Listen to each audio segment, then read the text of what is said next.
সীমায় পৌঁছে গেছে। এই পরিস্থিতিতে দেশবাসীকে বিএনপি জামায়াতের জঙ্গিদের প্রতিহত করার আহ্বান জানিয়েছেন দলের সভাপতি মণ্ডলীর সদস্য জাহাঙ্গীর কবির নানক। বিকেলে দলের পক্ষে এক সংবাদ সম্মেলনে তিনি বলেন, সরকার পতনের দাবি ছাত্রদের নয়, বিএনপি জামায়াতের। তাই সকল হত্যা ও সহিংসতার দায় আন্দোলনকারীদেরকেই নিতে হবে। 100% কপার কন্ডেন্সারে তৈরি ভিশন ফ্রিজ, তাই গুণে মানে অটুট থাকে বছরের পর বছর। চলমান পরিস্থিতি নিয়ে বিকেলে আওয়ামী লীগের সংবাদ সম্মেলন। সভাপতি ধানমন্ডির রাজনৈতিক কার্যালয়ে আয়োজিত ব্রিফিং এ কথা বলেন দলের প্রেসিডিয়াম সদস্য জাহাঙ্গীর কবির নানক। সারা দেশে সহিংসতার কথা তুলে ধরে নানক বলেন, সরকার পতনের দাবি শিক্ষার্থীদের নয়, এটি বিএনপি জামাতের দাবি।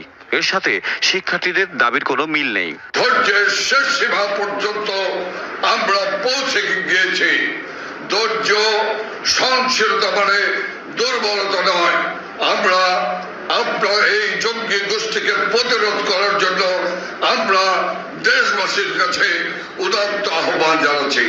নানক বলেন, এই আন্দোলনকে কেন্দ্র করে দেশ জুড়ে হত্যা ও সহিংসতা চলছে। তাই আন্দোলনের নেতৃত্ব দানকারীদেরই এসব হত্যাযজ্ঞ ও সহিংসতা দায় নিতে হবে বলেও জানান আওয়ামী লীগের এই প্রেসিডিয়াম সদস্য। যে যেখানে আছে ঐক্যবদ্ধভাবে দেশ বিরোধী অপশক্তি জামাত বিএনপিকে প্রতিরোধ করতে হবে। শান্তিপূর্ণ উপায় চূড়ান্ত লড়াইয়ের জন্য রাজপথে নেমে আসতে হবে।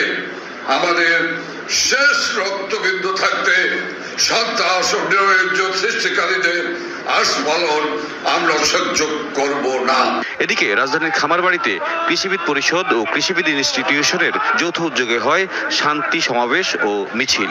কৃষি মন্ত্রণালয়ের কর্মকর্তা কর্মচারীরাও এতে যোগ দেন। দেশব্যাপী চলমান সহিংসতা ও হুমকির বিরুদ্ধে রাজাকার আল বদরদের এক দফার আন্দোলন মোকাবেলা করতে রাজপথে থাকার ঘোষণা দেন আওয়ামী লীগ সমর্থিত পেশাজীবী নেতারা। অশুভ শক্তিকে প্রতিহত করার আহ্বানও জানান তারা। অনুষ্ঠানে অংশ নিয়ে আওয়ামী লীগ নেতারা বলেন, কোমলমতি শিক্ষার্থীদের বিভ্রান্ত